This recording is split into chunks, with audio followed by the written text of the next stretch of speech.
આજરોજ લોકસભાના ઇલેક્શનમાં ફોર્મ પાછું ખેંચવા માટેનો છેલ્લો દિવસ હતો। 3 વાગ્યા સુધીનો સમય હતો। કોંગ્રેસ પાર્ટીના ઉમેદવાર અને એમના ડમી ઉમેદવાર એ બંનેના ફોર્મ રદ થયા હતા। ત્યાર પછી ભારતીય જનતા પાર્ટીના ઉમેદવાર ભાઈ શ્રી મુકેશભાઈ દલાલ અને અન્ય 8 ઉમેદવારો હરીફાઈમાં હતા। એ 8 ઉમેદવારોએ કેટલીક પાર્ટીના કેટલાક અપક્ષ ઉમેદવારો હતા। એમણે આજે પોતાનો ઉમેદવારી પાછી ખેંચી લેવાને કારણે સુરત કલેક્ટરશ્રી દ્વારા શ્રી મુકેશભાઈ દલાલ જે 24 સુરત લોકસભાના ઉમેદવાર હતા એમને બિનહરીફ ચૂંટાયેલા જાહેર કર્યા છે। હું આપ સૌના માધ્યમથી સૌ ગુજરાતના ભાઈ બહેનોને પણ મેસેજ આપવા માગું છું કે ઇલેક્શન પહેલાં જ જે રીતે કોંગ્રેસે ડ્રામા કર્યો, પહેલો આક્ષેપ કર્યો કે એમના જે ઉમેદવારના ટેકેદારો હતા એમનું અપહરણ થયું છે। ઉમેદવારે પોતે એ વાતનું ખંડન કર્યું। એમણે ખોટી રીતે પણ ખૂબ પ્રેશર લાવવાનું વહીવટી તંત્ર ઉપર પ્રયત્ન કર્યો। મીડિયા દ્વારા પણ એમણે ગેરસમજો ઊભી કરવાનો પ્રયત્ન કર્યો, પરંતુ આજે સચ સામે આવ્યું છે। ભારતીય જનતા પાર્ટીના ઉમેદવાર શ્રી મુકેશભાઈ દલાલ બિનહરીફ 24 સુરત લોકસભામાં એ જાહેર થયા છે। હું શ્રી મુકેશભાઈ દલાલ એમને અને સૌ કાર્યકર્તાઓને ખૂબ ખૂબ અભિનંદન આપું છું।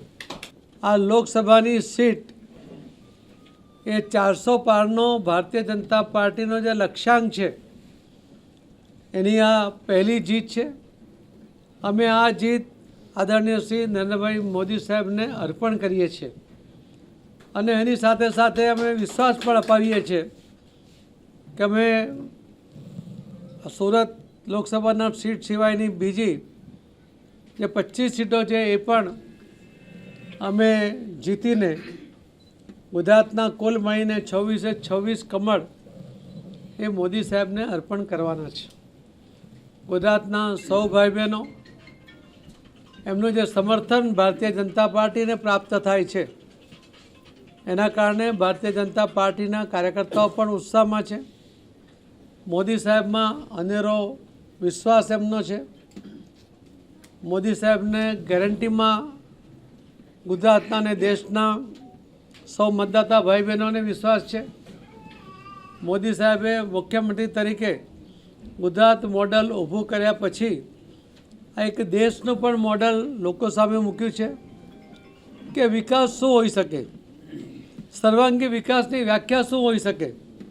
સમાજમાં ભાગલા પાડવાને બદલે સૌનો સાથ સૌનો વિકાસ એવા સૂત્ર સાથે મોદી સાહેબ જ્યારે આ દેશનું ઇલેક્શન લડી રહ્યા છે ત્યારે જે જબરદસ્ત સમર્થન મોદી સાહેબને અને ભારતીય જનતા પાર્ટીને મળી રહ્યું છે એ દિવાલ ઉપર લખાયેલું સ્પષ્ટ વંચાય છે કે 2024ના લોકસભાના ઇલેક્શનમાં આ વખતે 400 પારનો લક્ષ્યાંક એ સહજતાથી એ પૂરો કરી શકીશું એવો મને વિશ્વાસ છે।